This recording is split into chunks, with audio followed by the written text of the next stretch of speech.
नमस्कार। सरकार की शक्ति और व्यक्ति की संपत्ति, इनके अधिकार, अ, ये टकराव भारत के इतिहास में खासकर जमीन सुधारों में बार बार सामने आया है।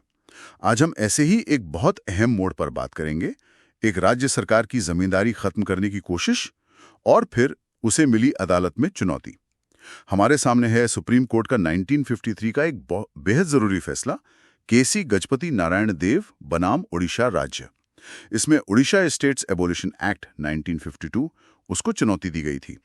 तो आज की हमारी इस पड़ताल का मकसद है ये समझना कि भाई इस कानून को क्यों चुनौती मिली और ये छद्म विधान या कलरेबल लेजिस्लेशन की जो बात है ये क्या है असल में, और सुप्रीम कोर्ट ने इस पर क्या कहा।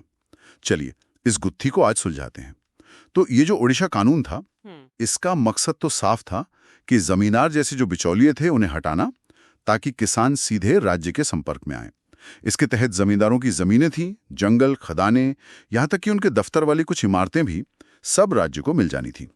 लेकिन मामला फंसा एक दूसरे कानून पर, ओडिशा कृषि आयकर मतलब एग्रीकल्चरल इनकम टैक्स संशोधन अधिनियम 1950। ये जमींदारी खत्म करने वाले कानून से ठीक पहले आया था और जमींदारों का कहना था कि ये टैक्स कानून ये तो बस दिखावा है। हाँ। असली मकसद तो मुआवजा कम करना है। पर सवाल यह है कि अगर सरकार टैक्स बढ़ा सकती है तो उसे छद्म क्यों कहा गया, दिखावा क्यों? बिल्कुल। और यहीं पर ये छद्म विधान का सिद्धांत वो सामने आता है। और देखिए दिलचस्प बात ये है कि ये सिद्धांत विधायिका की नियत मतलब बोनाफाइड्स पर उतना नहीं जाता। अच्छा, जितना उसकी क्षमता पर, कॉम्पिटेंस पर। मतलब क्या विधायिका के पास वो शक्ति थी जो कानून उसने बनाया? सिद्धांत ये कहता है कि जो काम विधायिका सीधे नहीं कर सकती उसे वो घुमा फिरा कर मतलब अप्रत्यक्ष रूप से भी नहीं कर सकती। अदालत कानून कैसा दिख रहा है वो नहीं देखती, वो देखती है कि उसका असली सार क्या है, उसका असर क्या है। इसको थोड़ा और आसान करे तो, जैसे सारे फल सिर्फ इसलिए खाएं कि मीठे की तलब पूरी हो जाए, तो क्या ये मनाही का उल्लंघन हुआ?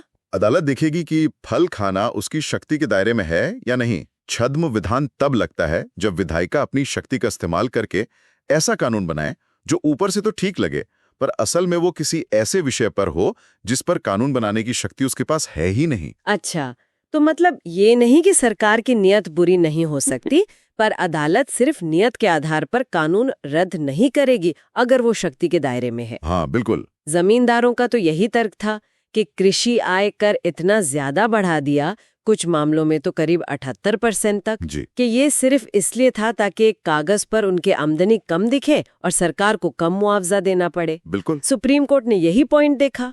कोर्ट ने माना कि राज्य विधायिका के पास कृषि आय पर टैक्स लगाने की शक्ति थी, संविधान ने दी थी। हाँ, संवैधानिक शक्ति। और साथ ही मुआवजे के सिद्धांत तय करने की भी शक्ति थी। ठीक है। तो चूंकि ये दोनों शक्तियां विधायिका के पास थीं, तो फिर टैक्स बढ़ाने का मकसद क्या था ये मायने नहीं रखता। भले ही मकसद मुआवजा कम करना रहा हो, वो उस टैक्स कानून को छद्म या असंवैधानिक नहीं बनाता। मतलब नियत नहीं, शक्ति महत्वपूर्ण है। बिल्कुल। अदालत का काम नियत जांचना नहीं है, ये देखना है कि शक्ति थी या नहीं।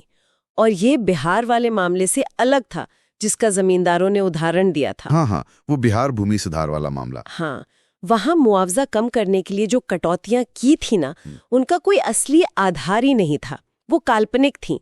यहाँ ओडिशा में टैक्स तो असल में लगा था और टैक्स लगाना विधायिका की शक्ति थी। और एक और अहम बात, कोर्ट ने ये भी साफ किया कि इस ओडिशा स्टेट्स अबॉलिशन एक्ट को संविधान का खास संरक्षण मिला हुआ था।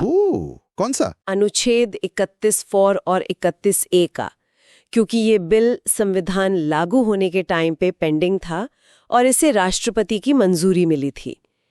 और अनुच्छेद 31(4) का मतलब था कि मुआवजे की रकम कम है, इस आधार पर कानून को चुनौती दी ही नहीं जा सकती। अच्छा, तो मुआवजे की रकम पर तो बात ही खत्म हो गई। हाँ, उस लिहाज से। लेकिन कुछ और भी मुद्दे थे शायद, जैसे वो जमींदारों के दफ्तर वाली इमारतें ले लेना। हाँ थे। और उनकी निजी जमीनें लेना, खासकर वो जहाँ जमींदार खुद मालिक भी था और एक तरह से किसान भी, पर मुआवजा सिर्फ मालिक वाले किराए के आधार पर मिल रहा था। हाँ, ये मुद्दे भी उठाए गए थे। इमारतों के बारे में कोर्ट ने कहा कि वो जमींदारी व्यवस्था का हिस्सा थीं, उन्हें लेना उन्मूलन योजना के लिए जरूरी था। और जहां तक निजी जमीनों का सवाल है और मुआवजे की रकम कम होने का तर्क, कोर्ट ने फिर से अनुच्छेद 31(4) का ही हवाला दिया। फिर वही बात, हाँ, कि जब कानून को इस अनुच्छेद का संरक्षण है तो मुआवजे की पर्याप्तता पर सवाल नहीं उठ सकता। कोर्ट ने ये माना कि मुआवजा पूरे अधिकार के लिए था, भले ही उसे कैलकुलेट करने का आधार सिर्फ जमींदार की आय हो। यहां तक कि वो जो 30 किश्तों में मुआवजा देने की बात थी ना, उससे भी विधायिका की शक्ति के दायरे में माना गया। क्यों? क्योंकि वो मुआवजा देने के तरीके से जुड़ा था, उसकी मात्रा से नहीं। तो कुल मिलाकर इस पूरे केस से क्या सार निकलता है?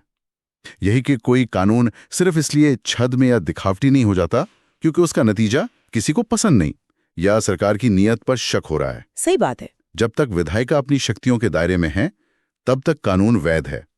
नियत नहीं, क्षमता। बिल्कुल, क्षमता ही मुख्य है। और ये भी साफ हुआ कि अनुच्छेद 31(4) जैसे प्रावधानों ने उस समय के बड़े भूमि सुधार कानूनों को खासकर मुआवजे वाली चुनौतियों से बचाया। हाँ, उन्होंने एक तरह से कवच का काम किया। और ये आज हमें सोचने पर मजबूर करता है कि आज के दौर में जब सरकारें कई जटिल नीतियां बनाती हैं, तब ये छद्म विधान का सिद्धांत कैसे लागू होता होगा?